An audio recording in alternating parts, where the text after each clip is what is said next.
एक बार जब कोई व्यक्ति गौतम बुद्ध के पास जाता है और कहता है कि बुद्ध, मैं अक्सर लोगों को यह कहते सुनता हूं कि हम वही बन जाते हैं जो हम सोचते हैं, तो मैं आपसे जानना चाहता हूं कि हमारा जीवन हमारे विचारों से कैसे संबंधित है और हमारे विचार हमारे जीवन को किस हद तक प्रभावित करते हैं। बुद्ध ने कहा कि यह सच है कि एक आदमी जो सोचता है वह बन जाता है।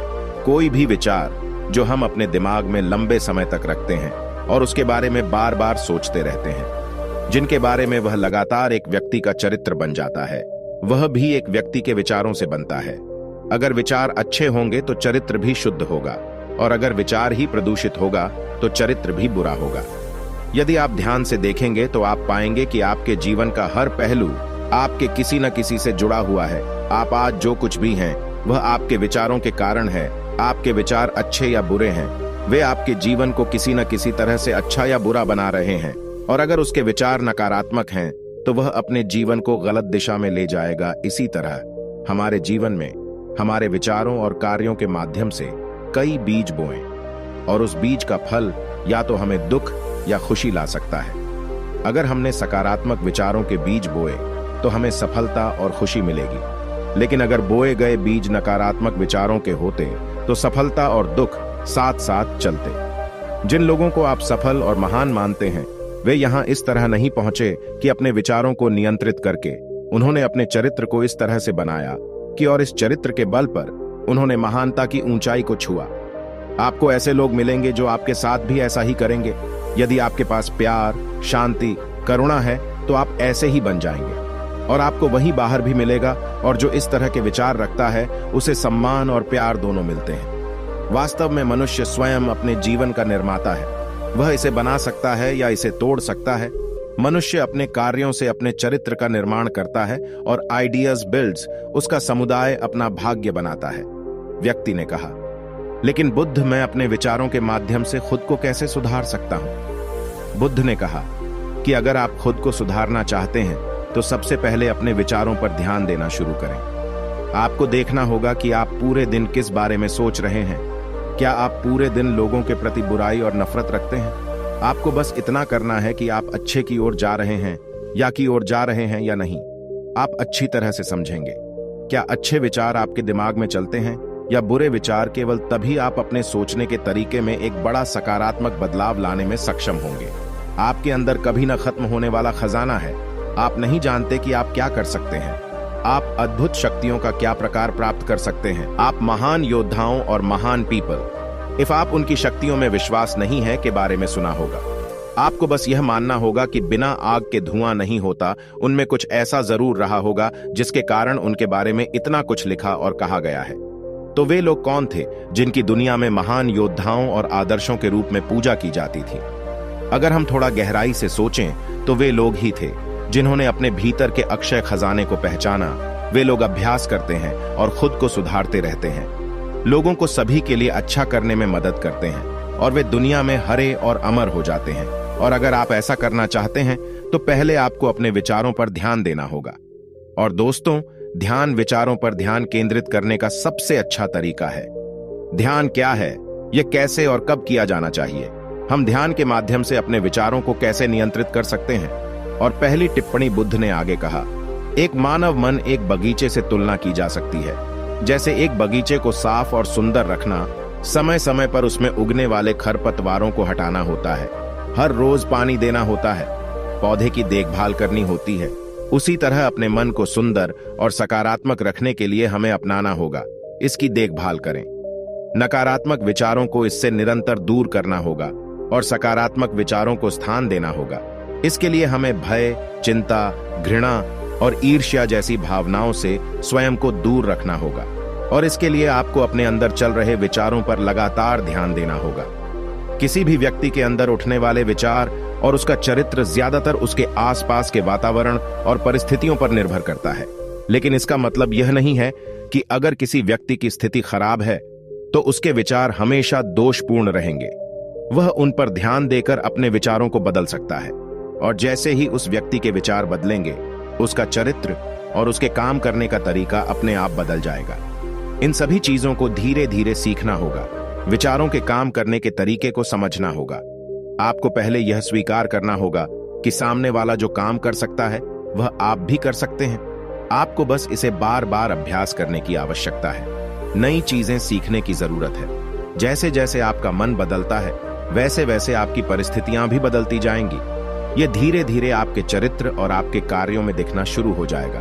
और एक बार जब वह विचार आप में जड़ पकड़ लेता है तो आपको सफल होने से कोई नहीं रोक सकता। लेकिन अगर वह बीज या विचार नकारात्मक है तो आपको भी असफलता से कोई नहीं बचा सकता।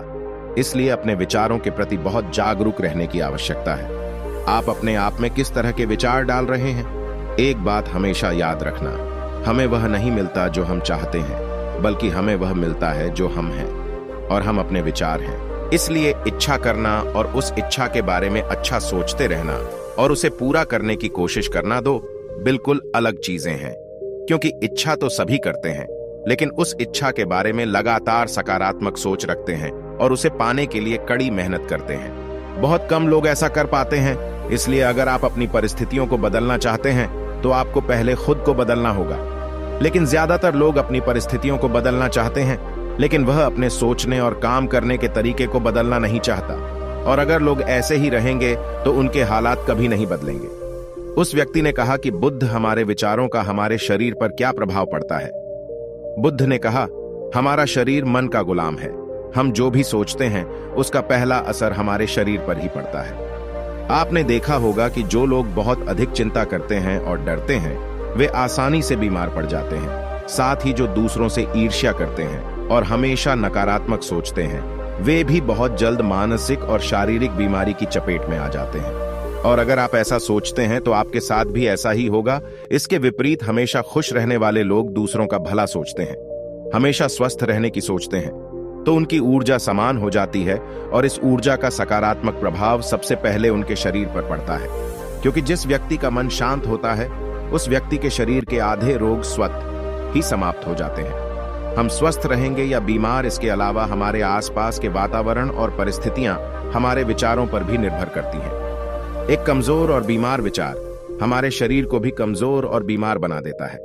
आपने अपने आसपास देखा होगा, जो लोग बीमार होने से सबसे ज्यादा डरते हैं वही सबसे ज्यादा बीमार पड़ते हैं। इस डर ने लाखों लोगों की जान ले ली है।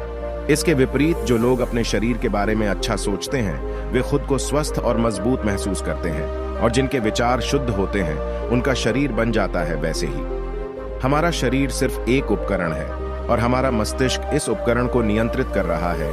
जैसे हमारे शरीर के लिए एक अच्छा भोजन आवश्यक है, उसी तरह एक अच्छी सोच हमारे शरीर के लिए भी बहुत जरूरी है। जैसे ही आपके विचार शुद्ध होंगे इसका सबसे पहला असर आपके शरीर पर दिखेगा। शुद्ध और सकारात्मक मन आपको कभी भी खराब खाना नहीं खाने देगा। इसलिए सबसे पहले अपने दिमाग को सुरक्षित रखें, फिर यही मन आपके शरीर को हर बीमारी से बचाएगा। अगर कोई बीमार और कमजोर व्यक्ति अपने शरीर को पूरी तरह से स्वस्थ बनाना चाहता है तो उसे सबसे पहले अपने शरीर को ठीक करना चाहिए, विचार और उसका मन। उसे प्रकृति के संपर्क में रहना चाहिए, उसे धूप में रहना चाहिए और अपने शरीर के बारे में एक पल के लिए भी नकारात्मक नहीं सोचना चाहिए। और पूरा विश्वास है कि वह ऐसा बन सकता है, उस व्यक्ति ने कहा। बुद्ध, अब आप ही बताइए कि हमारे विचार हमारे लक्ष्यों को कैसे प्रभावित करते हैं। बुद्ध ने बताया कि जब तक आपका लक्ष्य आपके विचारों से मेल नहीं खाता तब तक आपको सफलता नहीं मिल सकती है। कहने का मतलब यह है कि आप हर दिन एक नई बात सोच सकते हैं, जो आज मैं चाहता हूं ऐसा होने के लिए, कल मैं वह या कुछ और बाद में बनना चाहता हूं। लेकिन जब तक आप अपने लिए एक लक्ष्य निर्धारित नहीं करते तब तक आप कोई भी बड़ा काम नहीं कर सकते। क्योंकि नियम यह है कि हम जिस काम को बार बार करते हैं उसी काम में हम कमाल हासिल कर सकते हैं, सफलता। अगर आप हर दिन अपना लक्ष्य बदलते रहते हैं तो आप कहीं नहीं जा रहे हैं। इसलिए आपको जीवन में एक निश्चित लक्ष्य रखना चाहिए और आपको अपनी पूरी मेहनत और लगन के साथ उस लक्ष्य को पूरा करने का प्रयास भी करना चाहिए। और इसके लिए आपको अपने लक्ष्य पर ध्यान केंद्रित करने के लिए अपने सभी विचारों को लगाना होगा, नहीं तो आपके विचार बिखर जाएंगे। और हो सकता है कि एक बार आप असफल हो गए या आपको शुरुआत में कोई सफलता नहीं मिली तो आपका मन दूसरों को देखकर सोचने लगा कि यह काम तो आसान है। जब वह इस काम में सफल हो सकता है तो मैं भी सफल हो सकता हूं और अच्छा पैसा और शोहरत कमा सकता हूं। और हो सकता है कि इस काम में असफल होने से भी तुम दूसरी तरफ भाग जाओ, और ऐसा करते हुए आप कई काम करते हैं। लेकिन हो सकता है कि आप एक ही काम में सफल न हो पाएं। इसलिए आपको पहले एक बात तय करनी होगी, तभी आपके विचार किसी एक काम पर फोकस कर पाएंगे। अब आपका वह लक्ष्य कुछ भी हो सकता है कि मन की शांति पाना है या अमीर बनना है। लेकिन याद रखें कि लक्ष्य वह है जो आपके विचारों को एक दिशा में केंद्रित कर सकता है। यदि आप बार बार अपने लक्ष्यों को प्राप्त करने में असफल हो रहे हैं, तो इसका मतलब यह नहीं है कि आप कर सकते हैं, बल्कि इसका अर्थ है कि आपके पास अपने लक्ष्य को प्राप्त करने का गलत तरीका है। इसलिए आपको अपना लक्ष्य नहीं बदलना है, बल्कि आपको अपनी सोच और अपने काम करने के तरीके को बदलना है। यदि आप ऐसा करते हैं, तो आप धीरे धीरे सीखेंगे और अपने लक्ष्य तक पहुंचेंगे। अपनी असफलताओं से कभी न डरें। अगर आप कुछ बड़ा हासिल करना चाहते हैं, तो आपको अंदर से बहुत मजबूत होना होगा, क्योंकि आप चाहे कुछ भी कर लें, लोग अक्सर आपको अपनी बातों से कमजोर और हताश करने की कोशिश करेंगे। इसलिए अगर आप डरे हुए हैं, तो आप अपने किसी भी लक्ष्य में सफलता हासिल नहीं कर पाएंगे, क्योंकि डर आपकी सारी आशाओं को नष्ट कर देता है और आपके सारे विचार सिर्फ आपके डर तक सिमट कर रह जाते हैं। तब तुम समझोगे कि तुमने अपने झूठे डर का एहसास करके कितनी बड़ी भूल की है, और फिर आपके लिए खुद को उस स्थिति से बाहर निकालना बहुत मुश्किल हो जाएगा। इसलिए पहले एक लक्ष्य बनाएं, ताकि आपके विचार उसके प्रति केंद्रित हो सकें। उसके बाद बार बार असफल होने पर भी न डरें, क्योंकि यह केवल लक्ष्य को प्राप्त करने का एक हिस्सा है। और पूरा विश्वास रखें कि आप निश्चित रूप से सफल होंगे, और एक दिन आप होगा भी। उस व्यक्ति ने कहा, बुद्ध विचार और मन की शांति के बीच क्या संबंध है? बुद्ध ने कहा कि मन की शांति एक ऐसा खजाना है जिसे दुनिया के 1% लोग भी हासिल नहीं कर सकते, और जिसने इस खजाने को हासिल कर लिया है, वह दुनिया के सबसे भाग्यशाली व्यक्ति हैं। वह भीड़ में सबसे अलग दिखता है। यह कहने में जितना आसान लगता है, उतना आसान नहीं है। मन की शांति केवल लंबे समय तक आत्मनियंत्रण के माध्यम से प्राप्त की जा सकती है। जब एक व्यक्ति खुद को समझता है और दुनिया प्रेम और प्रेम के बीच अंतर को समझती है, उसके अंदर घृणा, भय और ईर्ष्या जैसे भाव समाप्त हो जाते हैं। फिर एक दिन मन की सच्ची शांति मिल सकती है, और यही हर इंसान का अंतिम लक्ष्य भी है। एक शांत व्यक्ति बुरी से बुरी परिस्थितियों में भी अपने आप को नियंत्रित कर सकता है। जितना मानसिक बल एक शांत व्यक्ति के पास होता है, उतना किसी और के पास नहीं होता। शांत व्यक्ति का अर्थ है जिसका मन पूर्ण शांति पर है, क्योंकि जैसे ही आपका मन शांत होता है, आपके सभी विचार शांत रहेंगे, और तब आपको लगेगा कि आपका मन वास्तव में कितना शक्तिशाली है। मन को शांति मिलते ही आप महसूस करेंगे कि आपकी मानसिक शक्ति इतनी बढ़ गई है कि आपके लिए सब कुछ आसान हो गया है। आप जहां भी हों, जैसी भी परिस्थितियां हों, आप खुद को स्वीकार करने लगेंगे।